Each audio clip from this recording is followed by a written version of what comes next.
Water, you always hear water. Sometimes water's shallow, so it's wide but not deep, but we are deep and wide in league. How many leagues are involved in work on water issues? We did a survey, and so on the table you'll see those maps that look like that. Each of those leagues that responded, we sent a survey to all the leagues in the country. 59 leagues responded, and Idaho was not one. So we know there's 60 leagues doing water work. So, oh, maybe they did respond. I see. Well, anyhow, so a lot of work going on there. 26 states are active in water issues that responded, and they work on issues from oceans, lakes, rivers, streams, and groundwater. And those that couldn't be with us today, I'm just going to tell you a little bit about. So, in Massachusetts, for example, they told us they work on drinking water, source protection, nutrient pollution, groundwater, toxic contaminations, water scarcity. That surprised me, but water scarcity out east, climate change, and flooding.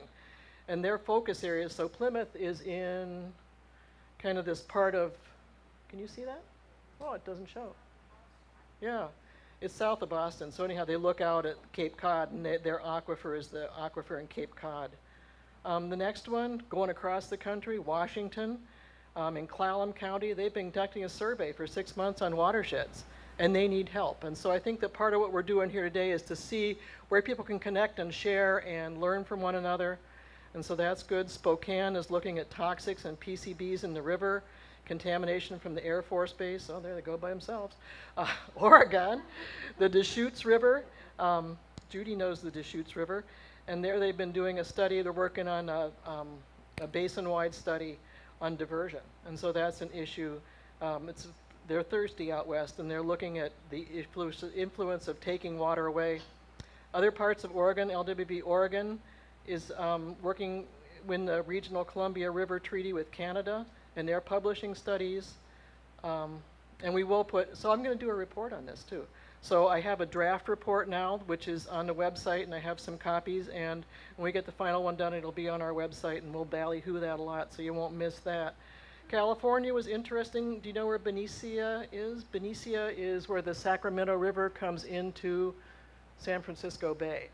And there's a lot of issues there with a twin tunnel pipeline taking water from Northern California to Southern California. And so they're working on issues relating to that. And then Southern California is working on ways to find more water.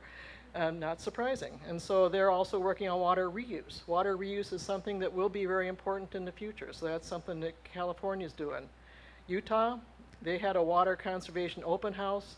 They do education. They're working, of course, on scarcity and groundwater protection. The report that they sent me was very good, and so that's something that we'll highlight in there.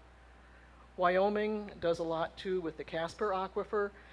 When we find that there's a single water resource for an area, that the leagues are active in those areas, making sure that's protected, and so that's good. And they have a special purpose tax vote coming up here next months that would bring another $250,000 into monitoring. So, League has a long history of water work, and the work's going on today. This is the upper Mississippi River region. If you were at our annual meeting, you know that we are active and doing a lot of stuff. This was the people from, that was the contingent from Iowa at our first meeting. And so I think that our region represents 4 states, Minnesota, Wisconsin, Illinois, and Iowa. So there we go. Water is life indeed.